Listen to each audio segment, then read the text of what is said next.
Okay. All right. I'm back. All should be good now. Um, so I just want to, we're getting ready to go to Columbia, a bunch of us. We're waiting for our vans and then we're going to pack and go. Well, good morning, everybody. Good morning. I hope all is well. Hope all is well. I'm just going to give a brief update. I'm going to try to catch everybody up, Cliff Notes version on what's going on with redistricting. Um, and a bunch of us are, again, we're getting ready to load up for Mullins and head on up to Columbia to participate in the protest rally today. Because it's about using our voices, right? We need to have our voices heard, and that's at all levels. That's what democracy looks like. This is how this wonderful how this wonderful country was founded with all our flaws. This is our country, and we have rights. So I'm gonna just, for the purpose of replay, I'm gonna go ahead and talk about redistricting. If you have any questions, just pop them in the chat because that'll help me to kind of make sure that I stay, that you guys are understanding, what's going on. So essentially, this is relative to one position in government. Well, it impacts a lot of things, but it's a very, very important position in government, and it's Congress, U.S. Congress. So in the U.S. Congress, the state of South Carolina sends 7 congressmen. And the state of South Carolina, which is about 40% Democrat, 40% Democrats, let's say some number of independents and the majority Republican that vote. Okay, that ain't exactly how we are, but those are the ones that vote. We end up with 1 Democrat and 6 Republicans, right? And so the one, good morning, Katina. I hope everything's better now. I took the Wi-Fi off, but we end up with 6 Democrats. I'm sorry, 6 Republicans and 1 Democrat, right? And that 1 Democrat is Jim Clyburn. And so what's happened is that Jim Clyburn lives in his district, and in his district, um, it is a majority Democratic district, right? Because you don't know how people vote, but Democrats versus Republicans. So it's a majority Democratic district. So that's how we end up with 1. Now, in 2000, after this last census, we sued the state and said that we should have, if you have, 40% Democrats, and 28% African American, that we should have 2 seats where Democrats could have a voice, right? Instead of 1. But anyway, so it went to court, and court said, nope, that map is not racially gerrymandered. You take your 1 seat, your Jim Clyburn seat, and you guys rock with it. Okay, so that was all good. We come back, we have our 1 seat. We believe we should have 2, but we have 1. So then comes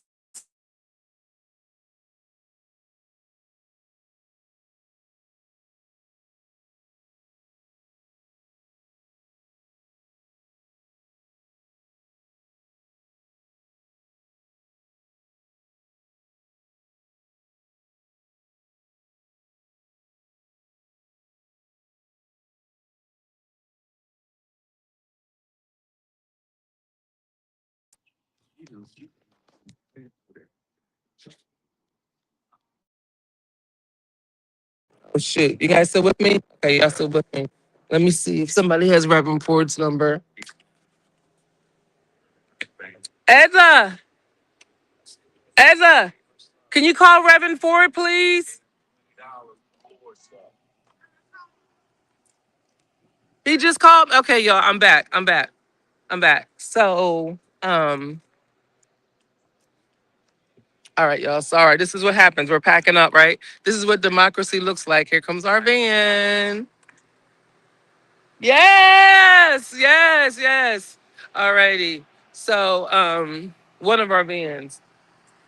Okay. So, where was I at, y'all? Okay, here I was at. We had 7 congressmen, 1 Democrat, and that one is Jim Clyburn. So, President Trump, and every vote matters, as you can see, right? When it comes to everything in the House, they're counting votes and they're counting votes.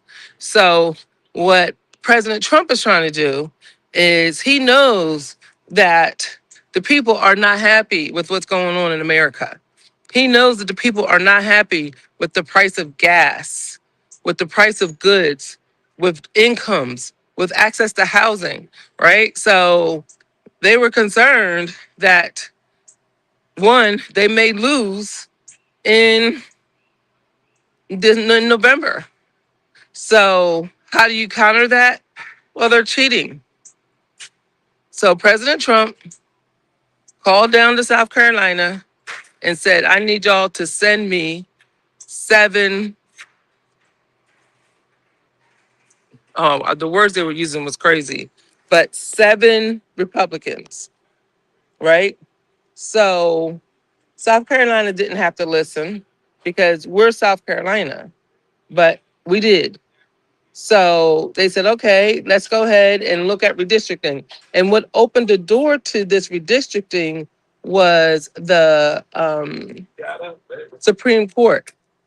So the Supreme Court had a ruling.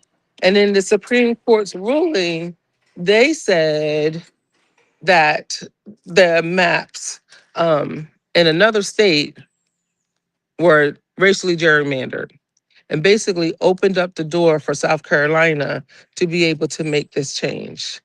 And unfortunately, that's exactly what South Carolina headed down the path to do. All right, so let me bring you to what's going on in South Carolina. So now, the bill came to. Oh wait, let me talk about the map, right? So every time we have a census, there's this process of redistricting because there's more people. The number of congressmen that you have to represent you in DC is based on the number of people you have. So you can lose seats and you can gain seats, right? So so what happened um in South Carolina was they made this call and they said, let's redo the map. Now, every time that happens, it's like a year-long process because South Carolina people, people who work for the Senate and the House, they'll work on drawing maps. And these people do cartography. They're really smart. They understand numbers and data and they draw all of these maps, right? Well, what happened in this case was somebody from that Trump hired, wasn't somebody from South Carolina. They and he testified at the House hearing, and I watched his testimony. He drew the map, and he drew this map based on one and one thing only, and that was to send 7 Republicans to DC and to get rid of Jim Clyburn. So the map doesn't make a whole lot of sense, not at all. And the testimonies, people talked about different things, such as the on District 1, which is now, well, District 7, sorry. We're part of CD7, Congressional District 7. So that would be our 8 counties in the PD, which includes Horry County and Georgetown. That's changing. They are putting Horry County, Georgetown, and part of Charleston in Congressional District 7. So what's that mean? Now they would have one senator, one congressman who would be, who would be representing that whole coastal area. And then they took us, Marion County, and they moved us to Congressional District 6, which was Jim Clyburn's district. So you would think, oh, that's great. Jim Clyburn, we love him. He could be our new congressman, except for they cut his house out. So he no longer lives in that district. So the district he's been running in is completely different. Now legally he can still run. I found out from doing some research is that to run for Congress, you only have to live in the state. You don't have to live in the district. It's just not typically how it is, right? People live in the district that they serve, and they serve that district. So, so that kind of took us to that, right? Now, here's all the issues. And then I do have to go because folks are waiting. We got to pull off. So there's all these issues. And so some of the issues are this, is that the election has already started. People, they've already sent out 11,000 ballots overseas. No, 11,000 ballots, period, not just overseas. 11,000 ballots have already been sent out. 2,500 ballots have already come back. So those votes that have already come back or are in progress would be invalidated because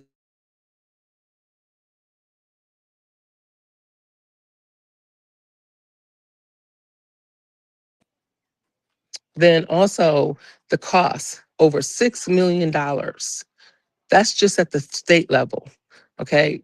Last 10 days ago, he said it was $2 million.